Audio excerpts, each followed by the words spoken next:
We are at Barnes & Noble. Today is September 2nd, the release date for the Hallmarked Man, and I'm very excited. We're gonna see if they have the new book. I don't know if this one will. And the question is, if they don't have it, am I going to drive somewhat far away to another Barnes & Noble to see if the other one has it? How committed to this am I? Because I could just order it online. It would be no big deal. But I'm at Barnes & Noble, so we're gonna go and look. Barnes & Noble is always a good time. I really don't need to be buying more books, obviously, except for the Strike book. But I think I'm also gonna look at some other books today. But main priority is the Hallmarked Man, obviously. So let's go and see if they have it. We shall go and check it out. Getting distracted by candles. Okay, we gotta find it. I'm scared they're not gonna have it. I don't wanna look. What? I don't see it. It might be in another spot because it's a new release. But I don't see it. I knew this was gonna happen. Guys, okay. I got it. So I got up to the checkout because of course I found something else I wanted to buy. And she was like, did you find everything okay? And I said, actually, you wouldn't happen to have this book, would you? And they did. They just didn't have it out yet. Oh, how could they? But I'm so glad I asked. Now the problem is going to be, do I start the book or like, how am I going to keep myself from flipping through this? And I haven't opened it yet. I have not looked at it. Ugh, and I'm scared. I'm going to flip through it. This book isn't even actually that long. It looks like a normal sized book. I'm so happy I asked. I was simultaneously like, of course they don't have it, but also like, how could they not have it? It just came out. I sometimes feel like I'm the only person in the world reading these books, which isn't true, obviously, but sometimes it feels like that. But we got it. I'm so glad I asked. Now, okay.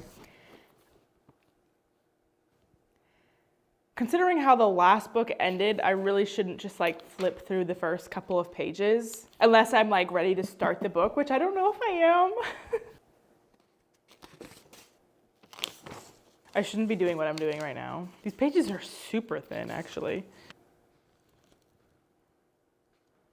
I can't do this. I can't do this. Okay. What is this book about? Let's at least do that. I don't like this. I don't like this, okay? This little blurb up here, an unusual murder tests Robin and Cormoran's wits as their bond becomes increasingly fragile in the newest installment. Why fragile? A dismembered corpse is discovered in the vault of a silver shop. The police initially believe it to be that of a convicted armed robber, but not everyone agrees with that theory. Somebody calls on the help of Private Detective Cormoran Strike as she's certain the body in the silver vault was that of her boyfriend, the father of her newborn baby who suddenly and mysteriously disappeared. The more Strike and his business partner, Robin Ellicott, delve into the case, the more labyrinthine it gets. The silver shop is no ordinary one. It's located beside Freemasons Hall and specializes in Masonic silverware. It becomes clear that there are other missing men who could fit the profile of the body in the vault. As the case becomes ever more complicated and dangerous, Strike faces another quandary. Robin seems increasingly committed to her boyfriend, policeman Ryan Murphy, but the impulse to declare his own feelings for her is becoming stronger than ever. The Hallmarked Man is an unmissable read for any fan of this unique series. Now, that makes me upset for so many reasons. I really don't know how I'm starting to feel about all of these books. Why? Listen, if you're watching this, I really suggest you at least watch some of my video on reading the Cormoran Strike series, just because that gives a lot of context for this book. But oh my goodness, I'm already upset.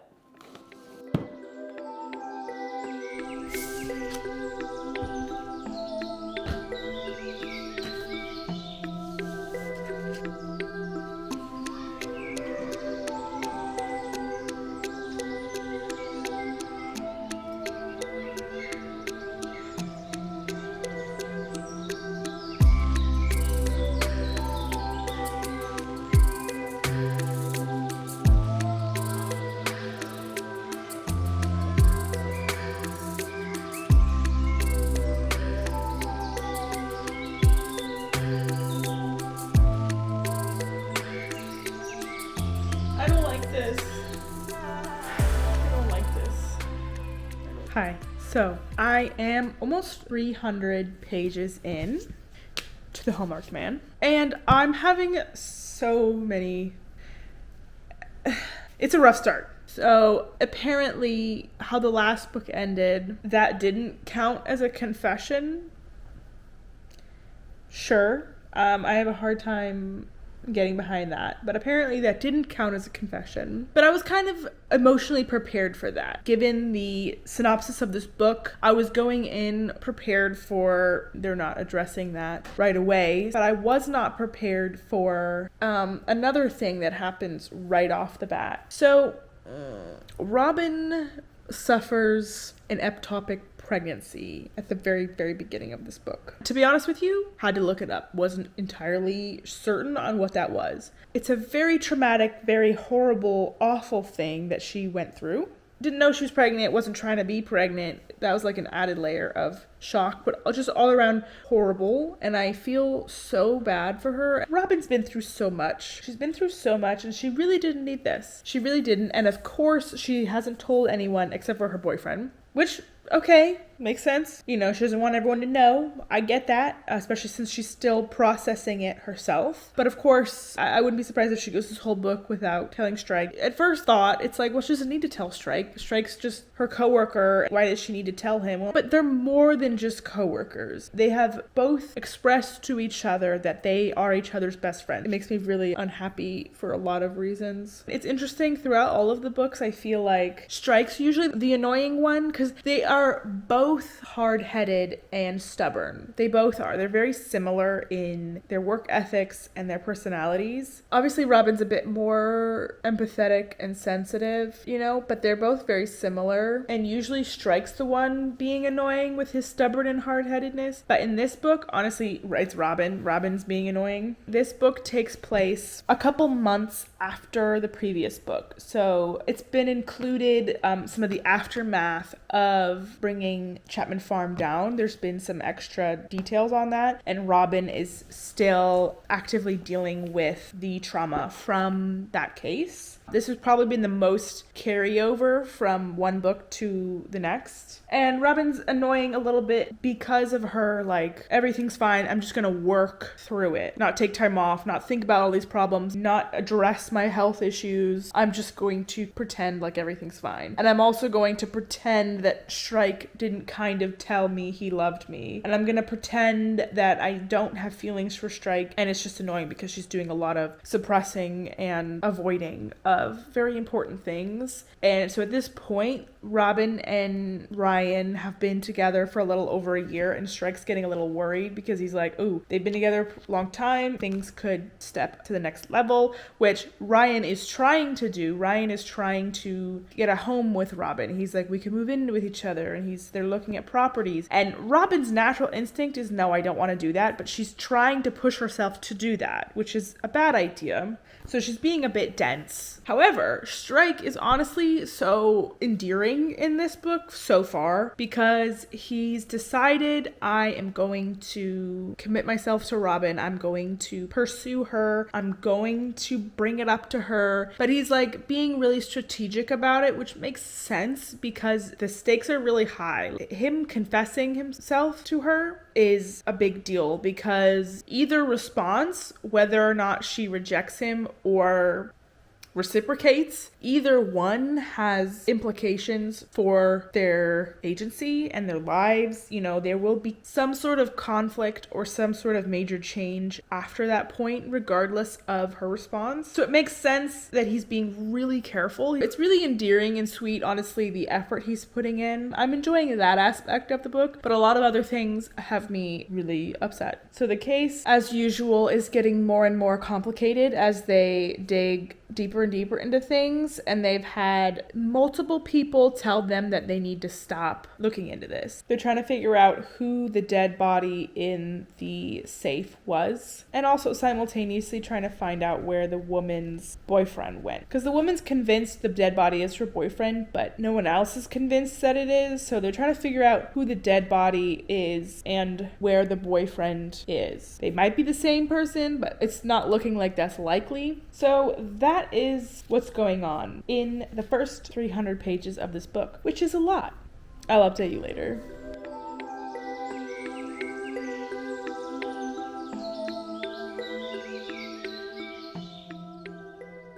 Also, look at the amount of tabs. 1, 2, 3, 4, 5, 6, 7. For just almost 300 pages, that's actually quite a lot. If you remember the tabs in my other books, that's actually quite a lot. And it's what I was talking about, is Strike being more effortful. So we're getting a lot more moments like that.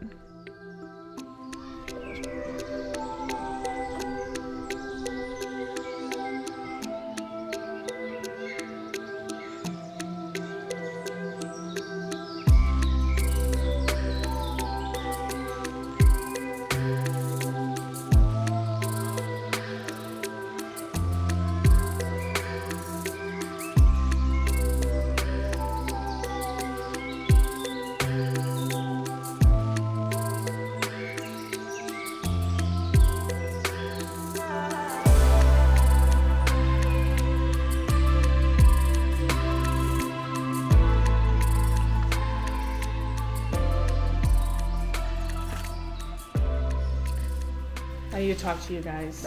So, I'm not done. I'm almost done. I'm not done. I'm 650 pages in, and oh my goodness, has this been a roller coaster. I feel like I'm on a roller coaster and my lap bar wasn't secured.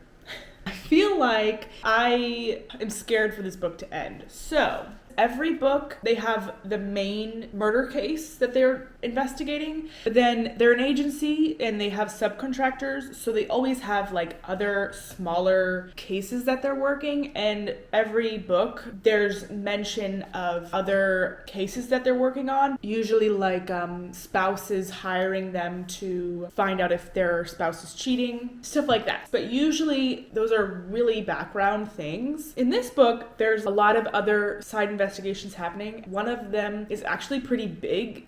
They're busting a dogfighting ring, and that's not even the main mystery, and it's pretty intense. Obviously, there is focus on the main mystery, but it really feels like not as much focus as a normal book. So given the side case, and then especially all the drama that's happening, Strike in this book is getting beat up. He's getting so beat up, mentally and physically. All the stuff with Robin, the turmoil with that. And then on top of that, we're actually having a lot of mentions of previous book characters. So Strike's ex-girlfriends slash ex-flings, because Strike's had flings in like every book. And some of them are resurfacing in this book, and people are trying to take credit away from Strike. So there are scandals coming out in the paper about Strike. So there's rumors of him paying sex workers coming out, and there's a pregnancy scare with the girlfriend from the previous book, and that's a really big deal. And so there's all this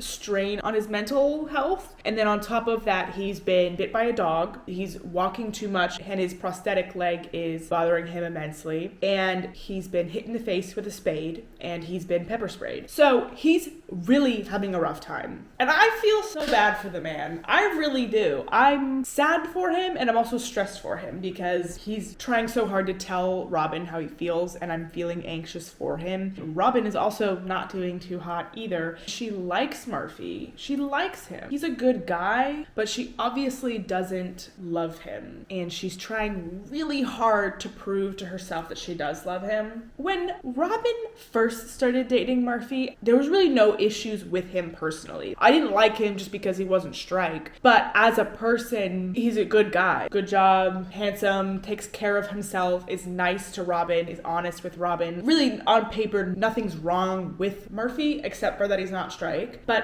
this book, some red flags are starting to appear. He's getting angry a lot. He's getting angry a lot and really quickly, which is concerning. He is a recovered alcoholic. Is that what they say? He had a serious drinking problem, but he's been sober for 2 years. Robin just found his stash of alcohol in his home, and in his gym bag, in his water bottle, it was actually alcohol. So she's found out that he is relapsing. And I'm saying, girl, you should take this as your out. Given any other circumstance, is it an immediate call for breakup? No, depending on the circumstances. But given the circumstances of this book and the fact that she is trying so hard to persuade herself that she's in love with him, she should take this as a time to be like, hey, I need some space, and then go and be honest with herself. Because Robin's been honest with absolutely nobody in the whole book this whole time. She's not being honest with her boyfriend. She's not being honest with Strike, which is her proclaimed best friend. And she's not even being honest with herself. Even if she doesn't break up with him over this, be like, hey, let's take some space, so she can like back away a little bit, maybe give her some time to think things through and be a little bit more honest with herself. Strike's been trying to tell her this whole time, but of course his plans keep getting messed up. The moment keeps not being appropriate, and then they got in the biggest fight they've ever gotten in. I was stressed. I read the biggest fight between them ever. Well, I was in bed about to go to bed, and I was like, how am I supposed to go to bed? My heart rate is elevated, and he finds out that her and Murphy are planning on moving in with each other. So he kind of gives up. He kind of is like, okay, I guess it's too late. I lost my chance. But then the night that Strike gets pepper sprayed and bit by a dog, there's nothing like a little trauma to bring people together. They have a little bit of a reconciliation, a little bit of understanding, and Robin's anger towards Strike diminishes a little bit. And so Strike's like, ooh, maybe it's not too late. So that's where we are, okay? But this has so many tabs in it. Way more tabs than any of my other books. So if that tells you anything, it's exciting, but it's stressful. My bet is that Strike won't tell her in this book. He's gonna go this whole book with it on the tip of his tongue, and he's not gonna get to say it. That is what I'm assuming. However, I could also see him confessing to her, and then the initial reaction be rejection. And then the next two books are backtracking a little bit. That is the update I have for you. And I just am so emotionally distraught. I'm going to lose it.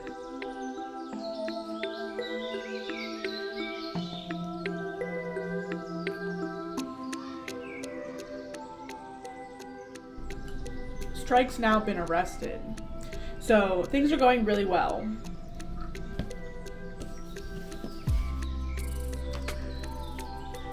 I'm gonna finish today. And I'm sad about it.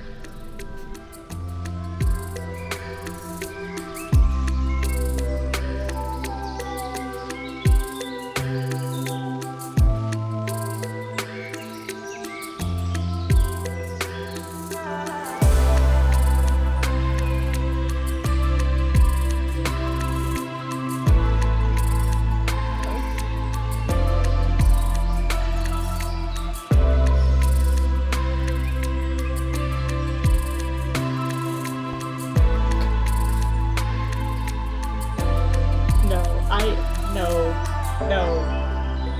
Oh my goodness. No.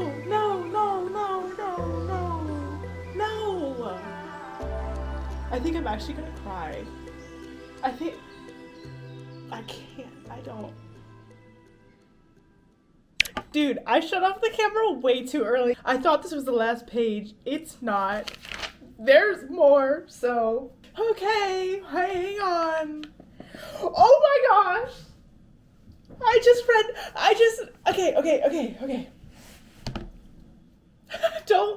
Don't read ahead. Just focus one sentence at a time. I am actually sweating.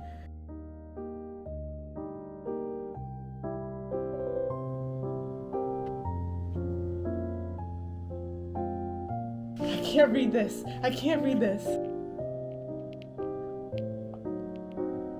No, she's gonna be so mad.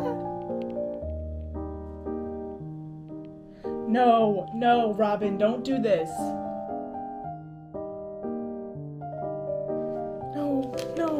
No. There's so much more to this than I thought.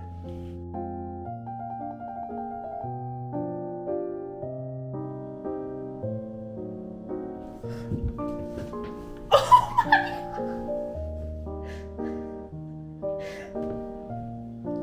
God. Guys, I can't do this. Oh. Guys, I can't do this. No, no, no, no.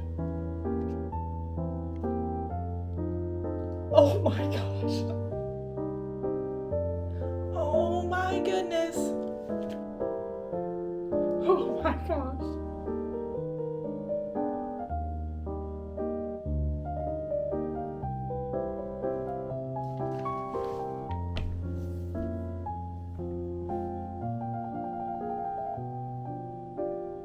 I'm gonna need a minute. I'm gonna need a minute. I finished it.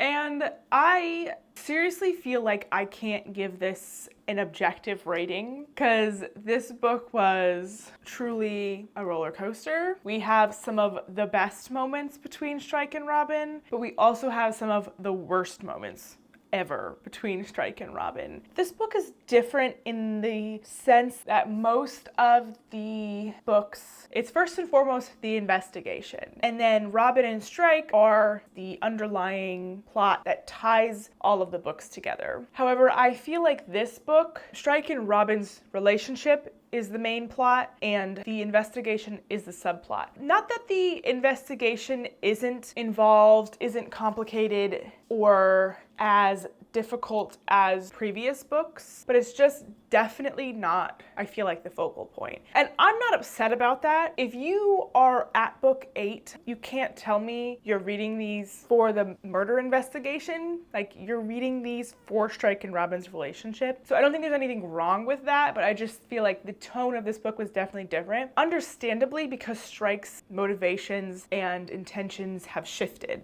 Pretty much the main motivating factor for him taking this case was so that he could spend more time with Robin. So it was little questionable motives for him actually even taking on this case at all. The main point of this book is Strike trying to tell Robin he's in love with her. So in terms of the actual investigation, I think it's okay. It wasn't the best mystery, but it wasn't the worst. Better than the Ink Black Heart, but definitely not better than the Running Grave. And I feel like the Running Grave, in terms of investigations, I really will be surprised if she can top the Running Grave. In my opinion, that was the best investigation. And I also feel like that could have been the last book. Now, if she still wanted to do 10 books, she could have just made that investigation book 10. But I honestly feel like the Running Grave would have been a good climax story just because of its high profile and involvement and the dramatics of the Running Grave. So I'm curious, we have this book and now 2 more books on what she could possibly do in terms of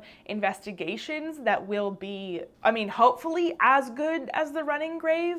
They found out who the person in the safe was, and they found a couple missing people, and they uncovered a sex trafficking ring, and they busted a dogfighting ring, all in this book. So just as chaotic and intense as any other book, but because of the increased anxiety and pressure over Strike and Robin's relationship, that's honestly what I'm focusing on, right? And it felt like that was the intention because of how much that was the forefront of this book. I feel like I've been beat up. I was surprised at where this book ended. And obviously things are not wrapped up in a nice little bow because we have 2 more books, which makes me nervous as to what's gonna happen in the next 2 books. But I do have more hope going into the next one than I did this one. Now, granted, I did have hope going into this that was misplaced, and I guess that's a little bit on me, but now I think for sure we've reached a checkpoint. We've crossed a line. We've hurdled an important hurdle. And so now we can't have another book of, am I in love with him? Is he in love with me? Am I in love with him? No, I'm not in love with him. I'm gonna tell her now. I can't tell her now. I'm gonna tell her. I'm not gonna tell her. We can't do that again. We did it. I can understand it's a necessity, but we don't need to do it again. Okay, Robert Galbraith, we don't need to do it again. We did it in this book. Where is it gonna go from here? I'm not sure. The ending scene, I was surprised that it happened at all, to be honest with you. I read what I thought was the last page of the book. I was fortunately mistaken. It wasn't the last page. Talk about the best surprise of my life. And I'm gonna say that I knew how it was gonna happen. I knew it was going to be very emotional. I knew it was going to be very kind of last minute, kind of aggressive. And I knew Robin was going to be angry. I knew she was gonna be mad. There was probably no way that that scene could have happened without Robin being like, what the heck is wrong with you? But that's okay. I trust that they can get through it. We're getting there. Now the last 2 books can be something else. I'm upset that it's over now. We left off on a much better note, weirdly enough, that I was expecting. So I feel like, yes, I might have to wait 2 years for the next book, but at least I have a lot of good moments to sit with, to have. I, no joke, have read that last scene 10 times. I'm serious. And I will probably continue to read that last scene up until the next book comes out. Because that's just the type of person I am. That's why we tab these things, so we can be happy. I'm having a hard time saying I loved this book. It wasn't as well-rounded like The Running Grave, but yeah, I don't know what I would rate this book, because it's hard to separate Strike and Robin's relationship and all that turmoil with the investigation. Probably, in terms of the investigation, I'd say 3.5 star. In terms of relationship, I'd give it a 4, but in terms of the ending, absolute 10 out of 10. I'm gonna read that page for the rest of my life. I guess that's where this ends. For now, that's all I have to say. Thank you so much for watching. If you're reading the Strike series, let me know what your thoughts are down below. I'd love to talk about it. This is clearly one of my favorite things. And subscribe for more future book videos. And I will see you in my next video. Bye.